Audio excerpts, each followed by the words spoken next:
সামান্য একটু চিকেন আর সুজি দিয়ে তৈরি করে নিন ভীষণ মজাদার এই নাস্তার রেসিপিটা। আসসালামু আলাইকুম everyone, welcome back to my channel. আজকে আমি আপনাদের সাথে শেয়ার করছি ভীষণ মজার একটা রেসিপি। তো এই রেসিপিটা তৈরি করার জন্য আমি এখানে 1 কাপ পরিমাণে সুজি নিয়ে নিচ্ছি।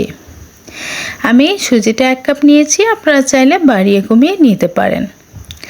এখন 1 কাপ সুজির জন্য আমি এখানে কর্নফ্লাওয়ার দিয়ে দিব। আমি 2 টেবিলস্পুন পরিমাণে কর্নফ্লাওয়ার দিয়ে দিচ্ছি। আপনারা কিন্তু এখানে কর্নফ্লাওয়ারের পরিবর্তে বেসনটাও কিন্তু ব্যবহার করতে পারেন। এখানে আমি কর্নফ্লাওয়ারটা দিয়ে দিয়েছি। এখন দিয়ে দিব লবণ। এখানে আমি হাফ চা চামচের একটু বেশি লবণ ব্যবহার করেছি। লবণটা দেওয়া হলে এখন আমি খুব ভালোভাবে একটা হ্যান্ড উইপসের সাহায্যে মিশিয়ে নিচ্ছি। কর্নফ্লাওয়ারটা এবং লবণটা খুব ভালোভাবে মিশিয়ে নিয়েছি। এখন দিয়ে দিব এখানে পানি। আমি এখানে নর্মাল পানিটা ব্যবহার করেছি, বাসায় থাকা নর্মাল পানিটাই কিন্তু ব্যবহার করবেন। আমি 2.5 কাপ পরিমাণে পানি ব্যবহার করেছি। 1 কাপ সুজির জন্য 2.5 কাপ পরিমাণে পানিটাই কিন্তু যথেষ্ট। এখন আমি আবার একটু ভালোভাবে নাড়াচাড়া করে দিচ্ছি। তারপরে আমি ঢাকা দিয়ে রেখে দিব একটা সাইডে। এখন আমি চিকেনটা তৈরি করে নিব। এই জন্য আমি এখানে নিয়েছি মুরগির যে মাংসটা আছে সেই মাংসটা কিন্তু নিয়ে নিয়েছি। তো এখানে কিন্তু আমি মাংসটা কীভাবে কেটে নিয়েছি সেটা কিন্তু দেখতেই পাচ্ছেন। আপনারা কিন্তু চিকেনটা যে কোনোভাবেই কিন্তু এখানে কেটে নিতে পারেন, তবে একটু ছোট ছোট হলে ভালো হয়, যতটা ছোট করতে পারেন। তারপরে আমি চুলায় একটা কড়াই বসিয়ে দিয়েছি। কড়াইটা একটু গরম হয়ে আসলে দিয়ে দিচ্ছি এখানে পেঁয়াজ আর মরিচ। পেঁয়াজ মরিচ কুচিটা দিয়ে খুব ভালোভাবে কিন্তু আমি ভেজে নিচ্ছি। এই পর্যায়ে ভাজাটা কিছুটা সময় হলে দিয়ে দিচ্ছি 3টা সাদা এলাচ, 1 টুকরো দারুচিনি আর একটা কালো মশলা। তারপরে আমি আবারও খুব ভালোভাবে ভেজে নিচ্ছি। পেঁয়াজটার কালারটা দেখতেই পাচ্ছেন চলে এসেছে। ব্রাউন কালার হয়ে গেলে আমি এখন দিয়ে দিচ্ছি চিকেনটা দিয়ে খুব ভালোভাবে নাড়াচাড়া করে দিচ্ছি। এখানে চিকেনটা দিয়ে খুব ভালোভাবে নাড়াচাড়া করে একটু ভেজে নিয়েছি। তারপরে দিয়ে দিচ্ছি এখানে লবণ। আমি এখানে হাফ চা চামচের একটু বেশি লবণ ব্যবহার করেছি। তারপরে যদি পরে লবণটা দিতে হয় সেটা পরে চেক করে আবার দিয়ে দিব। দিয়ে দিয়েছি মরিচের গুঁড়া, এখানে 1 চা চামচ দিয়ে দিচ্ছি ধনিয়া গুঁড়া, হাফ চা চামচ হলুদের গুঁড়া, হাফ চা চামচের অর্ধেক চামচ, আর এখানে দিয়ে দিচ্ছি জিরে গুঁড়ো হাফ চা চামচের একটু কম। এখানে গুঁড়ো মশলাগুলো দিয়ে আমি আবারও খুব ভালোভাবে নাড়াচাড়া করে দিব। তারপরে দিয়েছি আদা পেস্ট। এখানে আদা পেস্ট দিয়েছি হাফ চা চামচের একটু বেশি, আর রসুন পেস্ট দিয়েছি 1 চা চামচ পরিমাণে। এখানে সবগুলো উপকরণ দেওয়া হলে খুব ভালোভাবে আমি মাংসটা ভেজে নিচ্ছি। তো আমার কিন্তু খুব ভালোভাবে এই পর্যায়ে দেখতে পাচ্ছেন চিকেনটা ভাজা হয়েছে আর তেলটা কতটা সুন্দরভাবে ছেড়ে এসেছে। তো এই পর্যায়ে কিন্তু এখানে ভাজাটা করে নিতে হবে। তো এভাবে ভাজাটা হয়ে গেলে এখন আমি এখানে পানি অ্যাড করব। এখানে পানিটা দিয়েছি, তারপরে আবারও খুব ভালোভাবে মশলার সঙ্গে চিকেনটা মিশিয়ে নিচ্ছি। খুব সহজে এভাবে কিন্তু তৈরি করে নিতে পারবেন এই রেসিপিটা। এখন আমি চিকেনটা খুব ভালোভাবে জাল করে নিচ্ছি। চিকেনটা আমার কীরকম অবস্থায় এসেছে সেটা কিন্তু দেখেই বুঝতে পারছেন। এরকম অবস্থায় আসলে আমি এখন মশলাগুলো কিন্তু ফেলে দিব।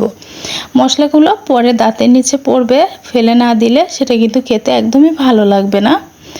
তো এখন আমি এই পর্যায়ে ফেলে দিলাম। মশলাটা ফেলে দিয়ে এখন খুব ভালোভাবে আবারও দেখতে পাচ্ছেন এখানে জাল করে নিচ্ছি।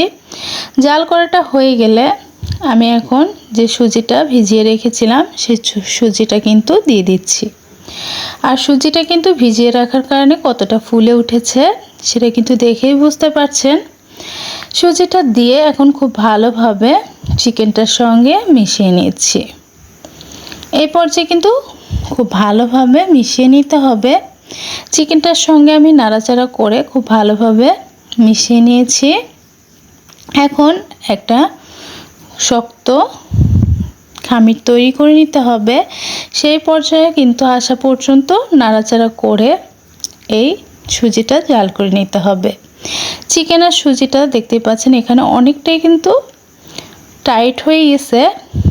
তো আর এই পর্যায়ে কিন্তু আমার খামিরটা তৈরি হয়ে গিয়েছে। এখন আমি একটা প্লেটের ওপর নিয়ে নিচ্ছি কিছুটা সাদা তেল।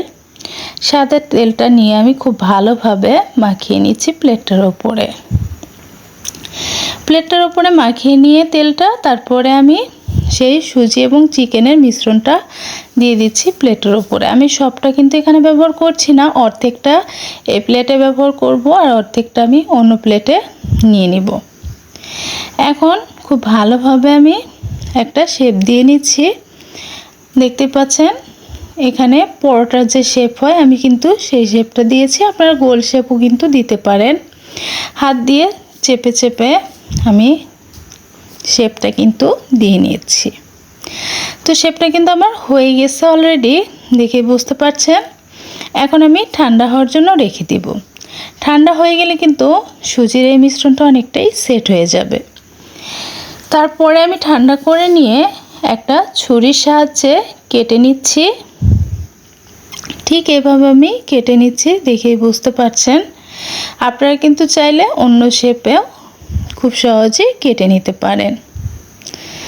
তো আমি এখানে দেখতে পাচ্ছেন নিমকি শেপে কিন্তু কেটে নিচ্ছি, একটু বড় বড় টাইপের করে। আপনারা চাইলে বড় ছোট যে কোনো শেপেই কিন্তু এভাবেই কেটে নেবেন। আমি দুটো শেপে কিন্তু কেটে নিব। আমি এই প্লেটেরটা নিমকি শেপে কেটে নিয়েছি আর অন্যটা আমি অন্য শেপে কেটে নিয়েছি। আপনারা যে কোনো শেপে কিন্তু খুব সহজেই কেটে নিতে পারবেন। এখন আমি চুলায় একটা কড়াই বসিয়ে দিয়েছি। কড়াইটাতে দিয়ে দিচ্ছি পরিমাণ মতো তেল। এখানে ডুবো তেলে তৈরি করতে হবে না, অল্প তেলেও কিন্তু তৈরি করে নিতে পারেন খুব সহজেই। তো আমি খুব ভালোভাবে এখন ভেজে নিব এই নাস্তার রেসিপিগুলো। নাস্তাটা আমি কিছুটা দিয়ে খুব ভালোভাবে উল্টিয়ে পাল্টিয়ে ভেজে নিচ্ছি। খুব সহজে কিন্তু পরিবারের জন্য এইভাবে এই রেসিপিটা তৈরি করে নিতে পারবেন। আর ছোট বড় সকলেই ভীষণ পছন্দ করবে এই রেসিপিটা, খুবই মুচমুচে আর খুবই সুস্বাদু।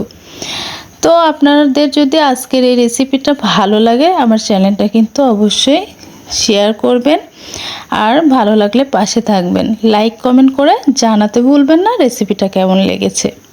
আমি অন্যটা কোন শেপে করে নিয়েছি সেটা কিন্তু দেখেই বুঝতে পারছেন। আমি পরবর্তীগুলো ঠিক একইভাবে ভেজে নিচ্ছি। উল্টিয়ে পাল্টিয়ে খুব ভালোভাবে ভেজে নিতে হবে। আর এই পর্যায়ে কিন্তু চুলার আঁচটা একদম লোতে রাখা যাবে না, চুলার আঁচটা কিন্তু মিডিয়াম টু লোতে রেখে ভেজে নিতে হবে। খুব জোরে করেও চুলার আঁচটা দেওয়া যাবে না। ভাজা হয়ে গেলে আমি এখন উঠিয়ে নিচ্ছি। তৈরি হয়ে গেল আমার আজকের এই ভীষণ মজাদার রেসিপি। তো বন্ধুরা আপনারা কিন্তু খুব সহজে পরিবারের সকলের সঙ্গে এই রেসিপিটা শেয়ার করতে পারেন। আশা করছি সকলেই খুবই পছন্দ করবে, সকলেরই খুবই ভালো লাগবে। তো বন্ধুরা আজকের মতো বিদায় নিয়ে নিচ্ছি। সকলে ভালো থাকবেন, সুস্থ থাকবেন এই কামনা করে। ওকে বন্ধুরা, আল্লাহ হাফেজ।